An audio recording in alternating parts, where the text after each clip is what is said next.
All right, we're live. How's everybody doing? It's December the 7th. It is 2021. We're back for our usual Tuesday live stream. You might see I've got some other additional equipment set up today. I got this lighting I got to fix here. Let me just fix that really quick. Let's see. That's a little bit better. What I'm going to do today is get Instagram going. But I had an idea. What I've been wanting to do is do a. My iPad isn't going live, so I'll just keep talking until that works. Let's quit this. Internet seems like it's being funny. Let's get this going. But what I'm going to do today that we haven't done ever before, which should be pretty fun, I think.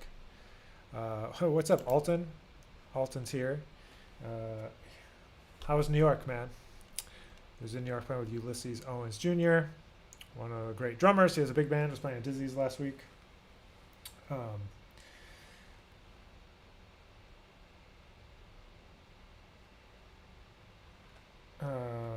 see. Come on, live, ready, go. Okay. What I want to do today is obviously answer questions as we go, but I'm going to talk about and try to do. Oh, for some reason my iPad is not doing anything. But for some reason that's not working. Let's shut this off and come back again. But is work on improvising, how to improvise an arrangement. So I'm going to improvise an arrangement of a Christmas tune. I've been meaning to do something holiday related, and I haven't gotten around to it. And I thought that maybe we could do that in addition to answering some questions, of course, as they come in. So right now the Instagram is not working. I'm going to try to get that going, and we'll answer some questions as we do that. But I hope everyone's having a nice December. It's finals week at UNT, so we're wrapping things up for the semester before we get to our little break. So I hope that everyone is able to take a little bit of time to reset at the end of the year this year. Start planning for next year. I'm a big goal setting person, and I know we're going to plan to do something around that idea in the beginning of next year. So that's 2022 already somehow. This year seemed like it went by so fast and also slow at the same time. Let's get things rolling here. Here's a question from James. What's my favorite tune that doesn't get played often? That's a question based on like where you are, what gets called often or not often. I think that like at Eastman there were certain tunes that get called. In New York there's certain tunes that get called. In school there's certain tunes that get called. So I think that changes depending on where you're at. I don't know, I guess Instagram doesn't want to work today. Depending on where you're at and depending on what's important to you. But my favorite tune, one is Nobody Else But Me. That's one. But some people call that, like Alton calls that all the time. And I like to play I'll Be Seeing You. Sometimes it gets called. Sometimes it doesn't. It just depends really like where you are and who's calling what tunes. Like people at Eastman when I was in Rochester used to call milestones, the old milestones. But I don't think people play that anymore because I have some students that went there and then they told me that nobody plays that anymore. So I don't know. It's tough to say what exactly is consistent in terms of that. Let's try my phone instead of the iPad, see if that works. So I don't know. Hope that helps. Those are some tunes that I like. Yeah, it's still not working. I wonder what's up. Maybe Instagram is having some connection problems, but that's all right. I'm glad to have you all on Facebook and YouTube. Maybe they did something to the Wi-Fi at school and they're not letting you stream to Instagram or something. I'll have to figure that one out. But all right, so feel free to drop in any questions. Otherwise, I'm going to do an arrangement here. I'm going to improvise an arrangement. I'm going to do this tune, the Christmas song, everyone's favorite song. Alton, do you release a CD and a book in the same year? If so, how far apart does it matter? That's a good question. They're different audiences, right? So I release different things to different parts of the audience because you're not oversaturating if you're aiming at different parts of your audience. Like a book, like a trombone book, only goes to the trombone people, and only the trombone people that are interested in like educational resources. It doesn't go out to the whole music industry like a record does. A record goes out to the industry, right? You know, and so that's one part of it, as opposed to like everyone, you know. And I try to only target those people that are interested in a specific thing. So yeah, I mean, I'll release a book and a record in the same year because they're not the same. It's like an educational product and then a record and then maybe another educational product. I'm working on finishing up a music business book. It was supposed to be done by January for Jen, but we didn't quite make it on the production side, but it'll be out in 2022 sometime. But so I'm gonna release that. I just made a record, or we'll just release a record in November. So I mean, I think it's about that constant flow of having stuff and aiming it at different parts of your audience. So, you know, I have, for me, the label stuff, or like the consulting that I do, or building websites, all these kind of like social media stuff, and then trombone stuff, music and education, you know, that's two separate things. And then what did I say? Yeah, music and education. So that's three things, right? So I have at least three areas to make different content for, to make different products for, to make different releases, all that sort of stuff. So yeah, just, you know, don't do more than you can handle from a logistics standpoint, you know. But if you're going to release a book, we should talk, unless you already have a publisher. Am I going to Midwest? I am not going to Midwest. A lot of UNT people are, though. The 2 o'clock lab band is going to play up there. So you can see some of my students if you're going to Midwest, but I won't be there. I've actually never gone to Midwest. I'm sure I'll go at some point, but not this year. Not this year. I don't think I'm going to go to TMEA either this year. But can't do everything. Got to pick your battles. You know? Can't do everything. Okay. So feel free to drop in your questions if you're here live, if you're watching later.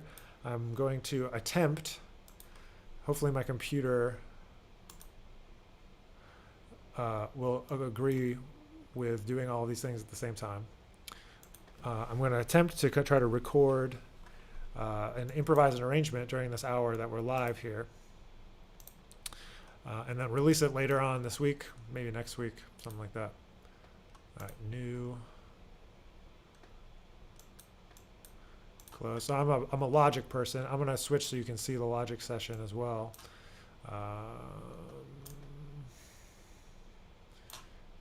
3. When will the NF horn release? Yeah, you got to go bother the Conselmer people. I don't know if they'll ever do it. They kind of got away from naming any horns after people, but someday, that 3B plus with the screw bell. That's the one. He says that they're gonna do it, but you know, I don't know. It's always tough to say if they actually will or they will not. But we'll see. All right, so first things first. Obviously, feel free to drop in any questions as we go, but I'm going to try to use this horn today. And I'm going to attempt, we'll see how it works, but attempt to improvise an arrangement. I've done this a couple times. Sometimes it works out well, and sometimes it doesn't. I do need to plug in the headphones though. But we're going to do this. So first, I just printed off a lead sheet. I know I'm cheating, but I just wanted to be able to do this relatively quickly. So I have a lead sheet to this tune, the Christmas song, favorite. One of the holiday favorites, of course. So I was plugging in my headphones, making all kinds of noise today. Sorry about that. Come on. There we go. But the first thing I'm going to do is set up the session. The session is set up. Let me get this into sharing mode here. Not that. This one. There we go. All right, so set up the session, make sure this is working. Got a microphone, we're good. Let's set it to my preset for the live streams that I do. It's gonna be a little loud, unfortunately. I'll try to move this microphone away. But what I'm going to do is, I got to set a tempo. So I need the headphones on for that. Let's see here. Tempo should be maybe like.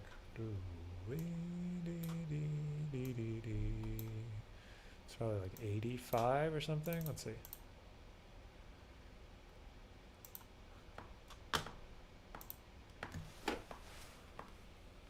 Is it going to broadcast that?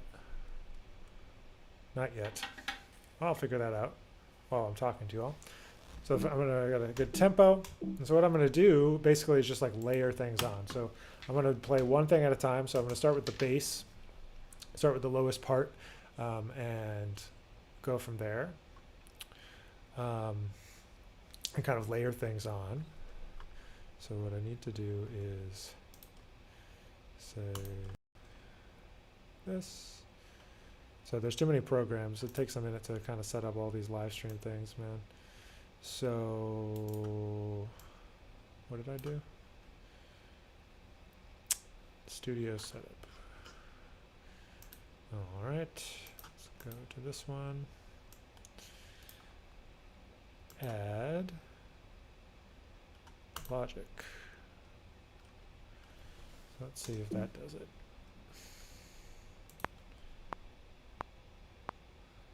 Yep.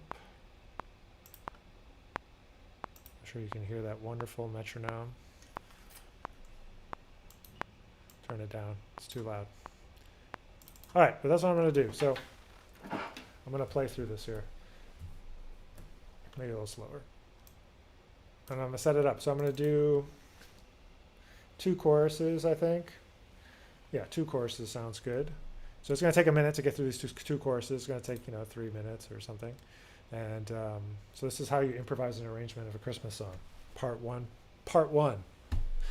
But good. Okay, so all this stuff is working. I'm going to turn this microphone down because it's going to be too loud with the trombone. But eventually you'll start to hear these layers, and this will turn into a nice little arrangement, I think. So here we go. 2, 3.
So the next thing to do is going to be able to now remember that I have to actually remember what I just did. So I did 2 choruses, and then I doubled up the last couple of bars and added a little ending on there. So let's just make sure we've got sound.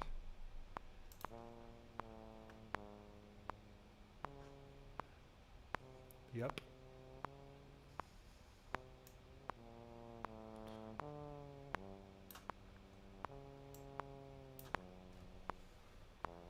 All right, cool. So now we've got the basis of our song. So now what I'm going to do is I'm going to kind of play something that's harmony, right? So now I'm going to try to layer on here and add something that's harmony to what we've got already. So that's going to be another track. So I got to open up the track, audio, and then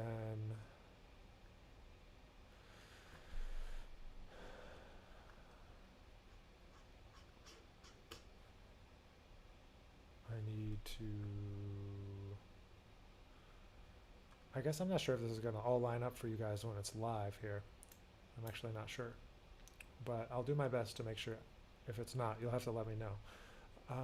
But okay, so input 3, change this to live stream settings. We're going to record on this one, and I need to turn this up so that I can hear. So now I'm going to just kind of play some harmony. Oops, I got to actually hit record. That would be good.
Okay, so there's 2 parts.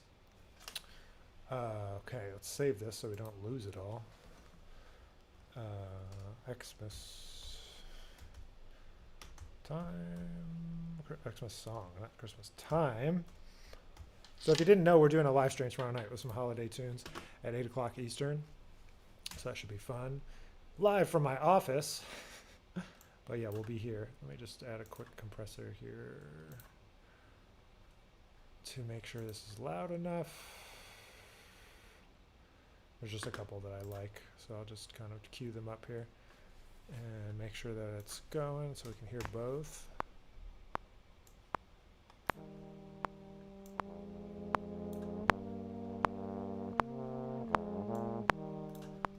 That metronome is so dang loud. Whatever. Okay, here's a good question from Brian. Let's do this. We can take this as we go here. He asks, what do you think would be the best song to play on repeat to torture a jazz musician? In the Mood, man. In the Mood is the torture song for jazz musicians, for me at least.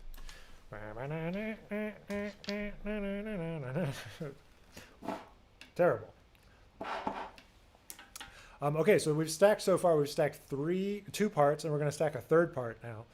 So what I'm going to do, I think, is play the melody, because that way I can figure out like where I can add more harmony. So I've gotten like a bass line here, and then I've gotten a harmony part. Pretty boring. It's probably been pretty boring so far. But now we're going to actually have the melody here. Hi, Taylor. Hope you're good. Feel free to ask questions, although we are also doing a live arrangement thing here. So don't be offended if I don't get your questions right away, but I will, of course, answer them. So now you should be able to hear both trombones. Let's see.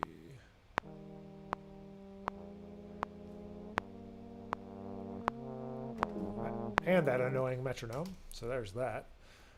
But, so we're going to make another new track.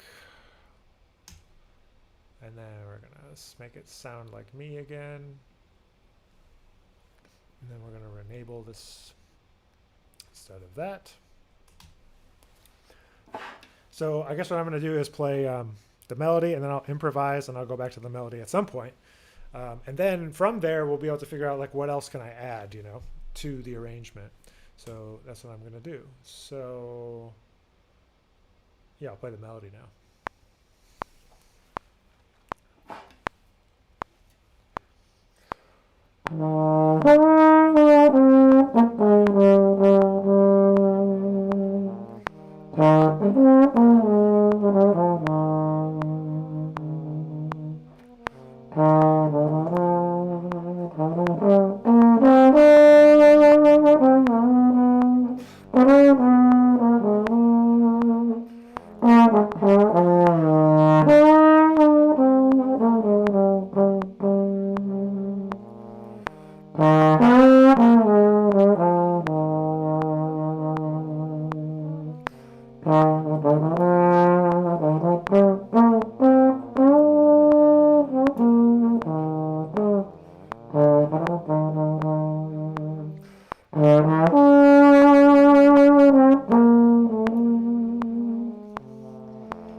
All right, so there's another part. A little bit improvised there. So now we've got three parts. We've got the melody, we've got a harmony, we've got a bass line. Hey, John, what's happening? Oh, you figured out what tune it was. Very cool, very good. Sorry again for the loud metronome. But so now we got to figure out, like, what do we do with this now, right? So we've got a bunch of things. So I think based on what I remember of what I played, there's definitely room for another part, if not a couple more parts, especially like the last 16 bars of the arrangement, and especially the last couple of bars of the tag there.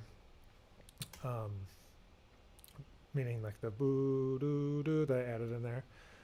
It's going to be a little funny because I played, excuse me, I played the root and it goes to D7 and it's going to be right against that E flat. So we'll see what I do with that. But so I'm going to add one more track here. I'm going to record, enable that one. And so now, I got to get this one as the loudest probably. What I'm going to try to do is find, I'm going to use my ears primarily, and try to find what the heck to play. So like where should I add more, where should I play less, and if there's a note that's missing.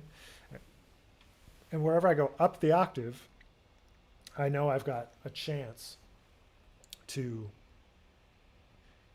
like add some more layers in there, and maybe something will happen and then I'll be like, oh, I can add to that. So I just try to use my musical instincts here and kind of see what happens. So let's see. It'll take exactly as long as the last two did.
All right, so I tried to add in those last couple of bars there. Let's get rid of this. Let's see what it sounds like. All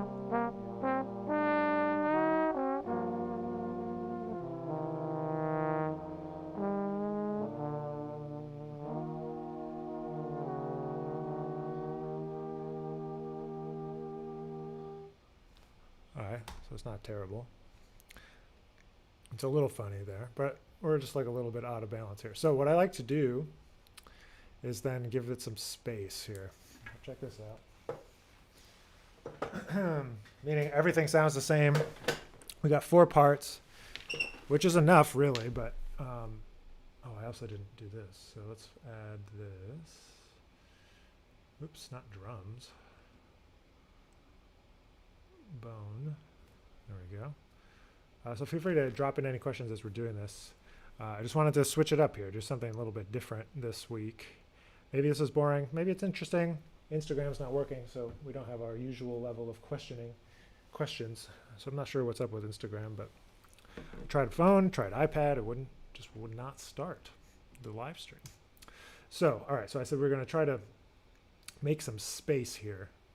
So by make some space, let's add some literal acoustic space. So get a little bit of reverb. I don't use that much complicated of stuff. I'm not like a mixing engineer here. So let's just hear what that sounds like. Wow, that is giving us some problems.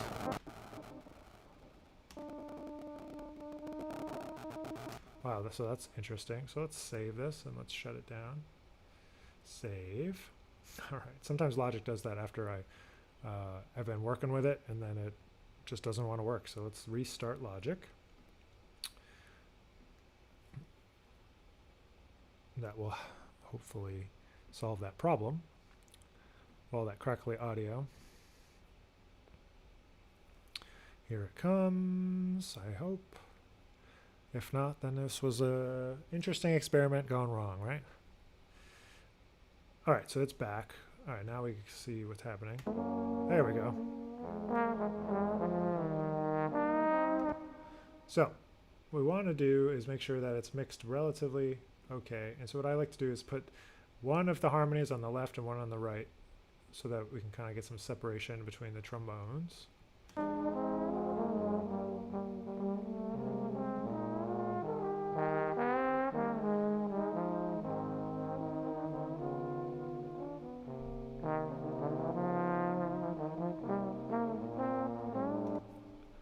So that's okay. Now, something that could be kind of interesting to do is to see if we can just kind of make a double of this bass trombone.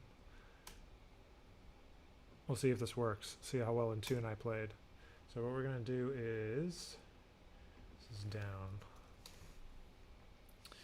We're going to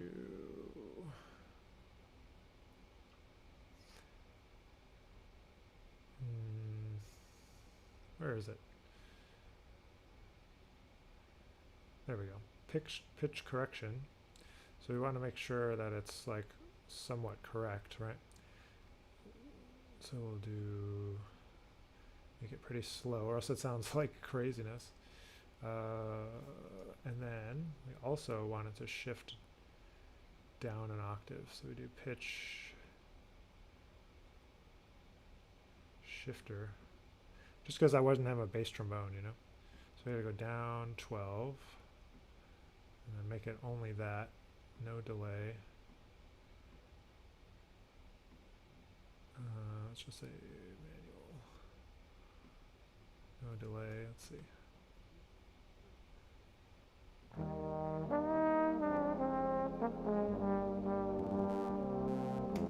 I gotta save it because it's crushing my computer's chip. This is a pretty slow computer.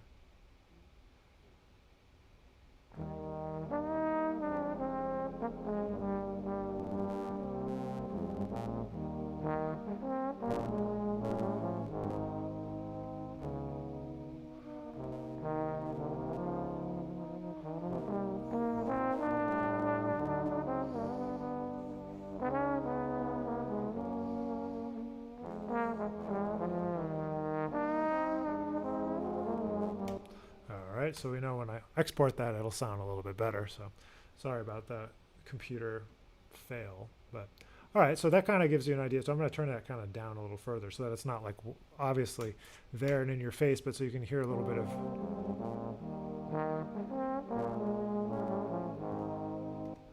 cool. Now to me it sounds like a little flat, so not like pitch flat, but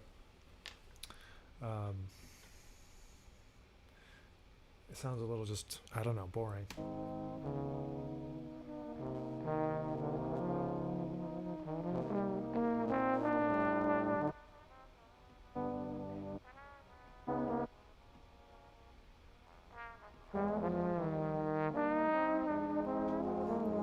Yeah, sparkles a little bit more now.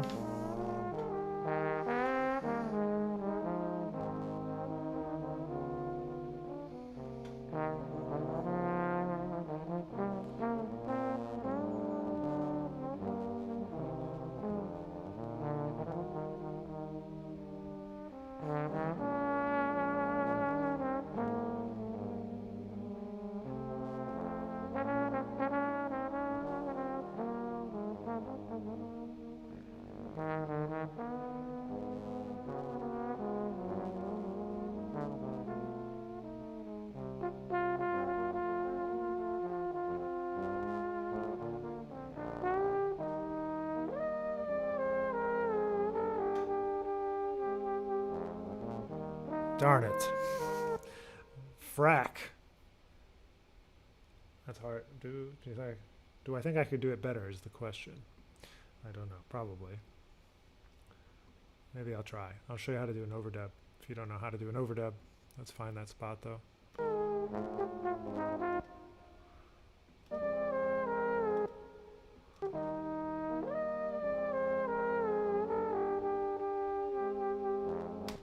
Just that, right?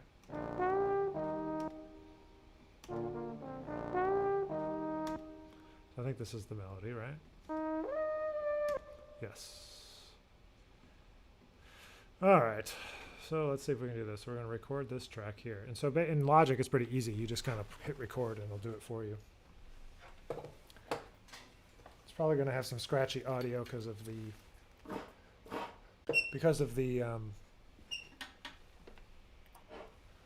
computer being a little overloaded, doing the streaming and doing the Logic. It's a little messed up. So I'm going to get 4 beats. I'm going to turn the metronome back on. It's going to give me 4 beats, and then it's going to give me the pickup. So I'm going to play.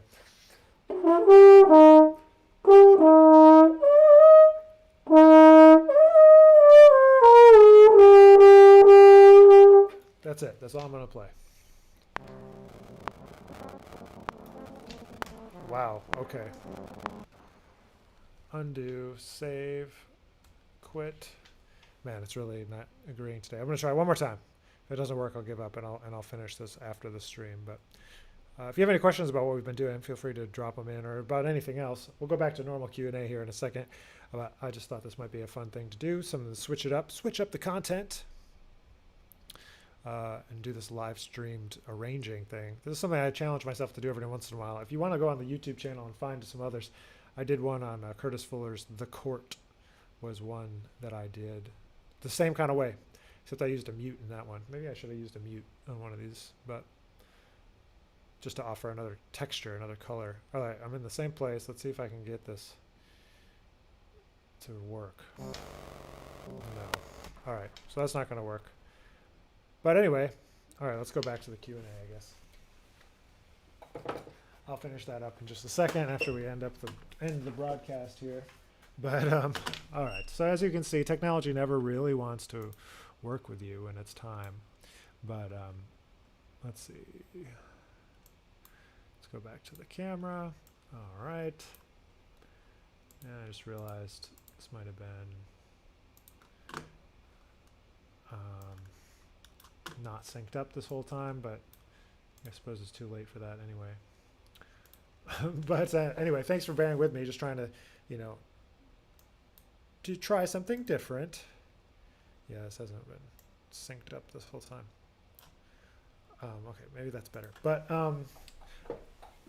glad you thought it was cool, John. Hope you're doing well, man. So that's it. So that's it in terms of that. I'll finish that, and you'll probably see it posted next week sometime on the YouTube channel, or maybe tomorrow. Maybe I can get it together by tomorrow, but probably for next week. But it's a good exercise just to see if you can know tunes, and if you're getting stuck when you're arranging something, just to see the connection between improvising and your musicianship and your arranging, and just how they're all interrelated. One really affects the other. I really think that composition affects your improvisation, and vice versa. It really is. Doing both things can be extremely beneficial for your development and for just knowing what you're into, knowing what sounds you like, knowing what things to play, and just doing something like that can be a good exercise in voicings and guide tones and all the things that you work on that are kind of all kind of ancillary or feel random. If you can see that all those tools of knowing arpeggios, knowing what's happening in the upper extensions, knowing the melody, knowing the bass line, all of that stuff is important when you go to do something like that, which is to just play this duet with myself or a quartet with myself. So practical application of all that stuff, So we've got one more round of CDs going out. If anybody's trying to get a CD before the holidays, you got to do it this week, or else you're not going to get it until after New Year's, because I'm traveling for the rest of the year after next week. I'm going to take a break too, so I should say that. We're going to take a break from the live streams after today until the new year. So probably until after the Jazz Education Network conference, which is on the 5th or the 8th, something like that. My band is playing there. If you're going to be around, it's in Dallas, the Jazz Education Network conference. My band's playing there. I'm giving a talk on releasing your first record. So if you want to come to that, I'll be happy to see you there. If you want to chat, my team from Outside in Music is going to be there. We are going to be talking to lots of different artists. If you're someone who's been wondering about what it's like to release with Outside in Music and you want to know more, or with Next Level, our imprint for up-and-coming artists, come find me. And Alan is going to be there as well to kind of talk to artists and see how we can help and get to know people and all that sort of thing. Hi, Taylor. I see you're here. So we'll be doing that. So that's Wednesday, Thursday, Friday of that week after New Year's, and so then we'll go and we'll have some time to do that. I'll be at the Con Selmer booth whenever they have the special artist hours. I'll be at the Con Selmer booth if you want to say hello. Yeah, Taylor, the Instagram was not working. I tried it on 2 different devices and it just wouldn't start. Okay, Pete Riley, I see some questions here, and then we'll get back to talking about the break that we're taking. So after the Gen, we'll start the stream back up again. So that would be the 8th, the 11th, I think, would be the date, January 11th. And we're closing in on 100 episodes. So we'll be there soon. But here's some questions coming in. Slightly off topic, but just finished How Equal Temperament Ruining Harmony and was curious about your take on intonation and band setting. Oh man, yeah.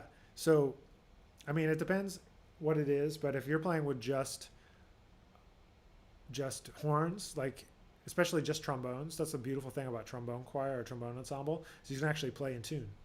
So I'm a fan of using just intonation when possible. And as long as the pianist isn't doubling you on the voicing, then you're good. So like when I'm writing, I try not to double the piano voicings. I try to write the piano to do something other than double the horns, you know.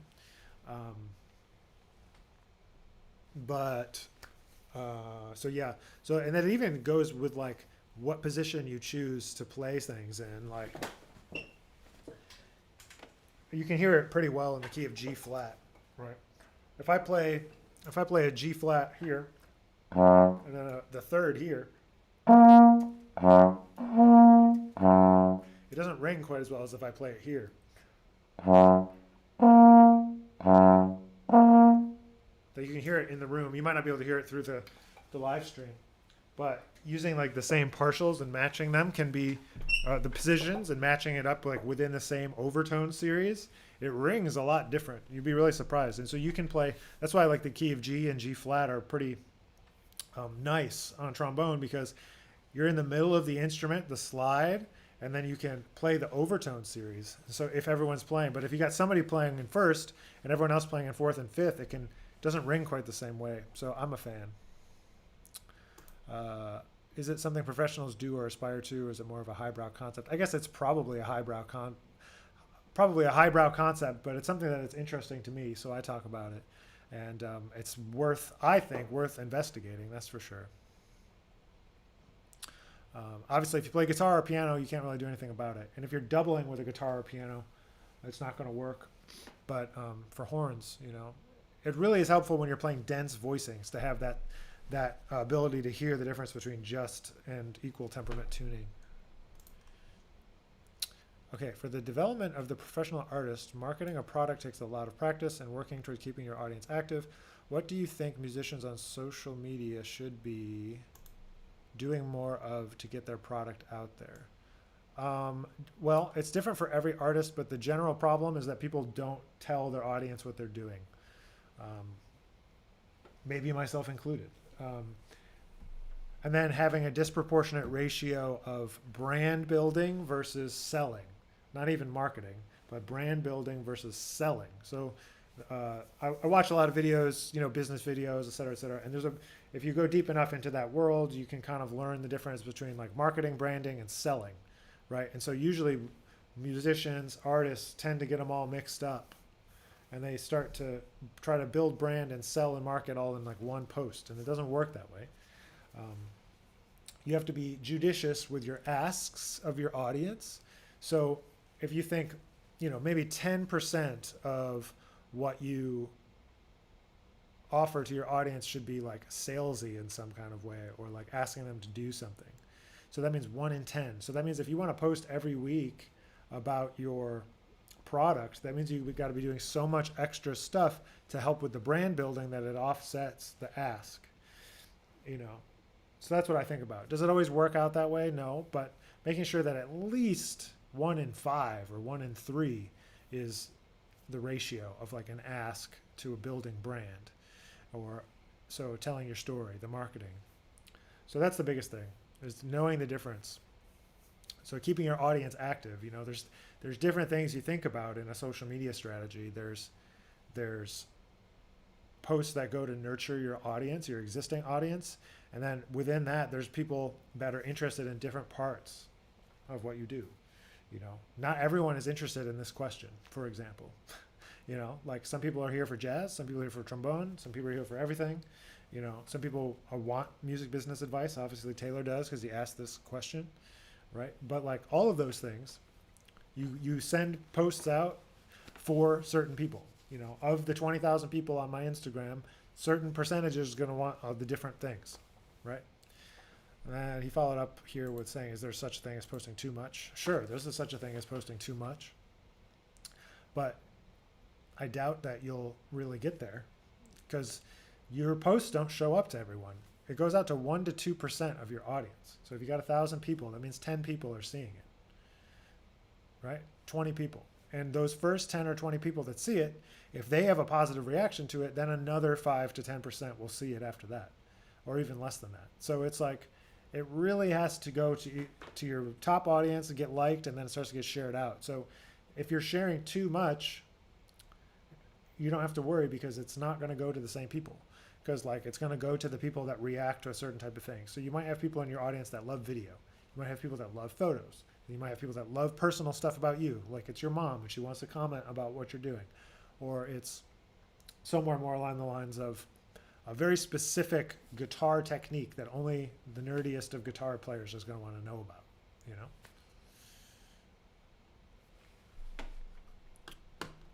What if you're using sites like Patreon to share information? Do you find that source reliable?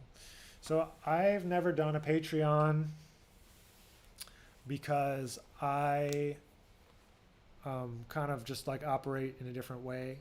I could get $5 from people on Patreon or whatever, but I run some more, I structure it so that I do as much as I can for free, and then I charge a premium for having participation in my virtual studio. So I have a virtual studio where I post a new lesson every single week, and it's in depth. Like, we're going in depth into Curtis Fuller right now. We did 3 months on drones and intonation. We've gone deep dives into language and deep dives into all these different things. So there's like, I don't know, 150, it's since every week since 2017. So at this point there's 200 or so lessons in there. And that's a subscription that I have. And then I have courses that I sell and books, and so those things for me take the place of a Patreon, right? And to have a Patreon subscription, because like there's some people that want subscription, there's some people that hate subscription, there's some people that want books, there's some people that want courses. So I try to do all those different things. I think Bob is even more successful with his studio, the way that he does it. He does it cohort based, and limits the amount of people that can be in there. I've thought about moving in that direction as well and kind of changing the way I've done it.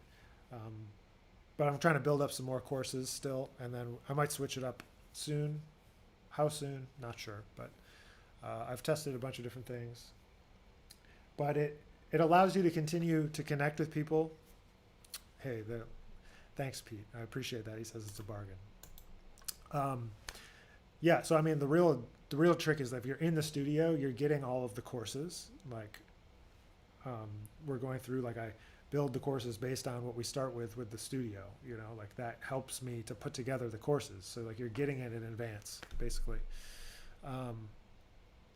And, you know, we've done, my goal is to have more like live interactive studio classes, but it's been hard for people to kind of all sign on because they're all over the world. So like, to get people in the same place to actually play for each other.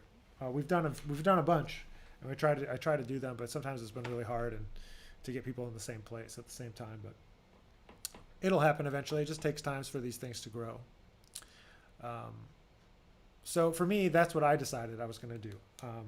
I have lots of free stuff, and then I have products that are more like mid-price, like a book, like a $10 book or something like that. Then we have the studio subscription, and then all the way up to like packages of lessons and all this kind of stuff. And so it's on a sliding scale, you know.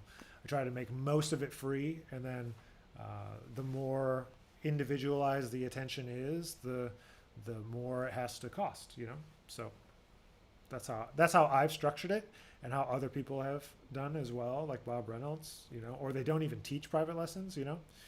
But yeah, so anyway, it's just one way, many ways to do this thing, which is build a career as a jazz musician.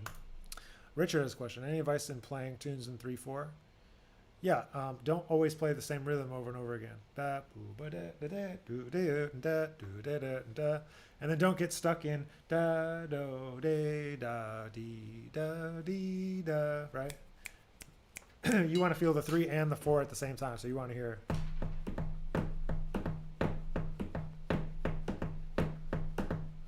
I'm playing 3 and 2. I don't know if I can do 3 and 4, can I? So that would be changing. So dee dee da da dee dee da da dee dee da da dee dee da da dee da da da dee dee da da da. Right? So I can say it. I can't play it, but feeling those different subdivisions of the bar, right? Because the 3/4 bar is the same as 6/8 bar, right? So you can split it up as da da da da da da da da da da da da. So I keep feeling both of those things at the same time.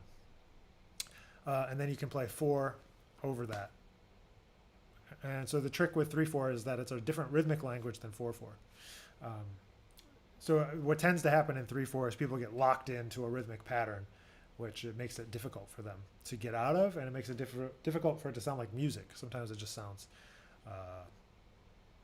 like you're trapped a little bit, or just like a little repetitious, maybe, something like that.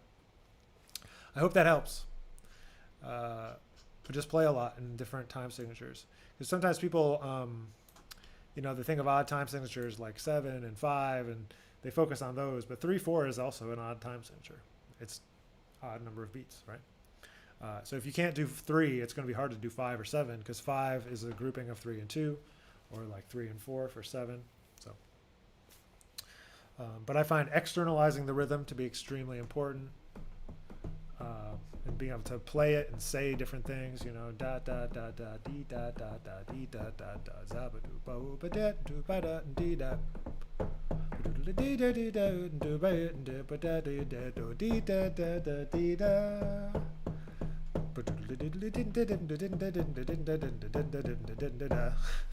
Practicing like improvising, right? Feeling different levels of the beat all at the same time. You can do that in 4/4 too, but for some reason it's easier in 3/4 almost.